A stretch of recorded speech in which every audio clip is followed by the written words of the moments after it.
Hi guys, welcome to my YouTube channel life high education. आज हम एक बहुत ही इंपॉर्टेंट मुद्दे पे बात करने वाले हैं जिसको सब जानते तो हैं पर इसे इग्नोर किया जाता है। वो है पढ़े लिखे लोगों की बढ़ती हुई बेरोज़गारी। तो आई रिक्वेस्ट यू ऑल कि इस वीडियो को प्लीज़ लास्ट तक ज़रूर देखें, क्योंकि आज मैं आपको कुछ ऐसे फैक्ट्स एंड फिगर बताने वाला हूँ जो आज से पहले शायद ही किसी ने बताए हों। तो स्टार्ट करने से पहले please do subscribe my channel and hit the bell icon to get notified whenever I post a new video. हाल ही में जो बेरोजगारी दर आई है वो है 22.4%, जो अभी तक की सबसे ज़्यादा बड़ी बेरोजगारी दर रिकॉर्ड हुई है।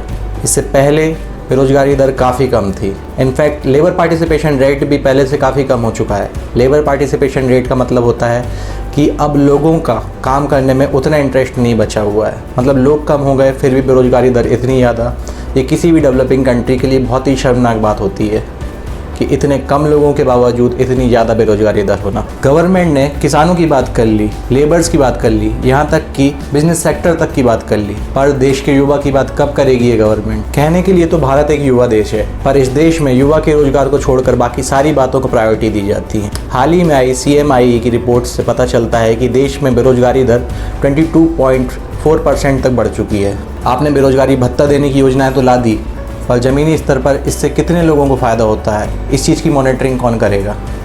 क्योंकि बहुत ही कम लोग होंगे जिन्हें इसका फ़ायदा मिलता होगा। आज देश में इतने पढ़े लिखे ग्रेजुएट एंड पोस्ट ग्रेजुएट लोग नौकरी के लिए भटक रहे हैं, पर उन्हें उनके एजुकेशन के अकॉर्डिंग जॉब कभी नहीं मिलती। 3 से 4 लाख रुपए अपने ग्रेजुएशन में लगाने के बाद क्या कोई 10 से 12 हज़ार की नौकरी करना चाहेगा? साल 2019 की बात करते हैं। साल 2019 में RRB NTPC ने इलेक्शन के जस्ट पहले कुछ वैकेंसीज़ रिलीज़ की, जिसमें अराउंड 1.25 करोड़ बच्चे फॉर्म फिल करते हैं। इसमें अनरिजर्व कैटेगरी के बच्चों को 250 रुपये और रिजर्व कैटेगरी के बच्चों को 500 रुपये फॉर्म फिल करने की फ़ीस पे करना पड़ता है, जिससे रेलवेज़ के पास अराउंड 400 से 500 करोड़ रुपए आराम से पहुंच जाते हैं। पर आज 1 साल 3 महीने से ज़्यादा समय हो चुका है, अभी तक एग्ज़ाम का कोई ना नोटिफिकेशन आया कि कब कंडक्ट होगा और ना अभी आने का कोई उम्मीद है। जब आपको एग्ज़ाम कंडक्ट ही नहीं कराना था तो इतने पैसे बच्चों से लेने का हक किसने दिया आपको? ये वो बच्चे नहीं जिनके घर के बाहर ऑडी BMW खड़े रहे, ये वो बच्चे हैं जो लोअर क्लास से बिलोंग करते हैं या फिर मिडिल क्लास से बिलोंग करते हैं और ऑलरेडी अपनी बेरोज़गारी से परेशान हैं। उसके बाद गवर्नमेंट इनका पैसा लेके 1.5 साल से एग्ज़ाम कंडक्ट ही नहीं कराई। ऑब्वियस सी बात है, इतने पैसे रेलवे अपने पास तो रख के बैठा नहीं होगा 1.5 साल से, कहीं ना कहीं इन्वेस्ट ही किया होगा और उस पर ब्याज कमा रहा होगा, और इसीलिए मैं भी ये डिले कर रहे हैं ताकि इसमें और ज़्यादा ब्याज कमा सकें। अब बात करते हैं इसी से रिलेटेड 2018 के RRB असिस्टेंट लोको पायलट के एग्ज़ाम की। 2018 का एग्ज़ाम था ये, आज 2020 हो चुका है, ऑलमोस्ट 2 साल हो चुके हैं, पर अभी तक काफ़ी बच्चों को इसमें ज्वाइनिंग ही नहीं दी गई। इतना स्लो सिस्टम है हमारा कि 2-2 साल लोग अपना इसमें मेहनत करते हैं पर उनको लास्ट में ज्वाइनिंग नहीं दी जाती। जब इस बारे में RRB से बात करी गई तो RRB का बयान आया कि हमने गलती से ज़्यादा वैकेंसी निकाल दी थी, इसलिए अभी हम मैनेज नहीं कर पा रहे हैं। तो मतलब जब इलेक्शन था तब आप गलती से ज़्यादा वैकेंसी निकाल देते हो, फिर फर्स्ट राउंड हो जाता है एग्ज़ाम का, सेकेंड राउंड हो जाता है एग्ज़ाम का, फाइनल राउंड हो जाता है एग्ज़ाम का, और इलेक्शन भी साथ साथ हो ही जाता है। उसके बाद आपको होश आता है कि आपने वैकेंसी ज़्यादा निकाल दी। मतलब कोई स्टूडेंट अगर 1 साल 2 साल से किसी एग्ज़ाम में लगा हो, अपना टाइम बर्बाद कर रहा हो उस प्रिपरेशन करके, उसके बाद 2 साल के बाद उसको ये सोचने को मिलेगा आपने गलती से वैकेंसी निकाल दी। कहाँ तक फेयर है ये चीज़? आपने एक बार भी नहीं सोचा उन बच्चों के बारे में जो पूरा साल 2 साल इसी में लगे रहे इस एग्ज़ाम को लेके? चलिए अब हम दूसरी बात पर आते हैं, जो है इनका नॉर्मलाइजेशन सिस्टम। तो हुआ यूँ कि इनने एग्ज़ाम कंडक्ट कराया था 100 मार्क्स का। अब कोई एग्ज़ाम अगर 100 मार्क्स का कंडक्ट करा रहा हो तो ऑब्वियस सी बात है 100 मार्क्स से कम ही मार्क्स आएंगे बच्चों के।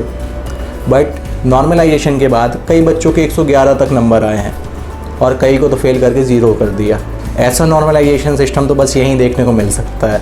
और उसके बाद भी 100 नंबर से ऊपर आने के बाद भी बच्चे अभी तक बेरोज़गार बैठे, उन्हें ज्वाइनिंग नहीं दी गई है। आप बात करते हो किसान सुसाइड कर रहा है, पर आपको शायद ये पता नहीं कि बेरोज़गारी से सुसाइड के मामले किसानों से कहीं ज़्यादा है, पर इसकी बात कभी कोई करता नहीं। और इन सब चीज़ों का जिम्मेदार कौन है ये आप सब अच्छे तरीके से जानते हैं। हाल ही में आए SSC CHSL के डिस्क्रिप्टिव पेपर के रिजल्ट में भी कुछ इसी टाइप का देखने को मिलता है। SSC मेनली 2 बड़े एग्जाम कंडक्ट कराती है, SSC CGL और SSC CHSL। CGL graduate level के लोगों के लिए होता है और CHSL 12th लेवल के लोगों के लिए होता है, जो 12th पास कर चुके होते हैं। तो इसमें एक राउंड रखा जाता है, जब रिटन एग्ज़ाम निकल जाता है तो डिस्क्रिप्टिव पेपर, लिखित पेपर, इसमें लेटर और ऐसे राइटिंग होती है। तो अभी तक क्या था कि एक रूल होता है कि जब कभी पेपर में प्रॉपर इन्फॉर्मेशन गिवन नहीं रहती है, लेटर में किसके नाम से लिखना है या फिर एड्रेस क्या है, तो बच्चे इमेजिनरी एड्रेस इमेजिन करके XYZ या ABC इस टाइप का एड्रेस लेके लिख देते हैं, जो अभी लास्ट ईयर तक SSC में भी वैलिड था। तो इस बार का नोटिफिकेशन आया SSC का, उस नोटिफिकेशन में भी यही चीज़ मेंशन थी कि आप अपनी पर्सनल डिटेल नहीं दे सकते।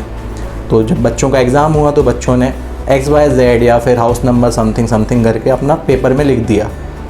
उन बच्चों को UFM के तहत, अनफेयर मीन के तहत 0 मार्क्स दिए गए, जबकि उनके ओवरऑल मार्क्स काफ़ी अच्छे थे। और ये हुआ इसलिए क्योंकि SSC ने पेपर के टाइम एक छोटा सा इंस्ट्रक्शन पेपर में मेंशन कर दिया था कि कोई भी पर्सनल और इमेजिनरी चीज़ अपन वहाँ मेंशन नहीं कर सकते। अब होता ये है जनरली कि SSC तो मॉडल आंसर की निकालता नहीं है, बच्चे जो लास्ट ईयर के टॉपर्स होते हैं उनकी कॉपी देख के ही आंसर लिखते हैं कि किस तरीके से आंसर लिखा जाता है। तो लास्ट ईयर तक ये चीज़ वैलिड थी, और चलिए आपने चेंज भी किया रूल, तो आपको नोटिफिकेशन में ये चीज़ मेंशन करनी थी। नोटिफिकेशन में ना मेंशन होने के बाद ये चीज़ हुई, और जो बच्चे इतने सालों से प्रिपरेशन कर रहे थे, जिनके काफ़ी अच्छे स्कोर्स आए थे, वो अब बैठे हुए हैं घर पे। SSC से जब पूछा गया इस बारे में तो SSC का आंसर आया कि लॉकडाउन के बाद हम इस बारे में बात करेंगे। शायद SSC 2018 का प्रोटेस्ट भूल गया। कहाँ तक फेयर है ये चीज़ कि एक स्टूडेंट सालों मेहनत करे एक एग्ज़ाम निकालने के लिए, और आप एग्ज़ाम कंडक्टिंग बॉडी उसके भविष्य के साथ खेलें। एग्ज़ाम ऑनलाइन होने के बाद भी इन एग्ज़ाम कंडक्टिंग बॉडी को 1 से 2 साल लग जाता है ज्वाइनिंग देने में।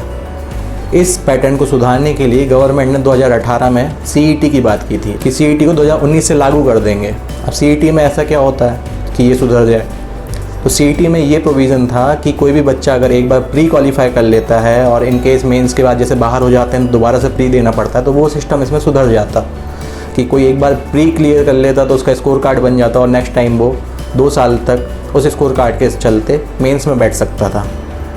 पर 2020 आ गया, अभी तक लागू नहीं किया गया। अब 2021 में लागू करने की बात कर रहे हैं।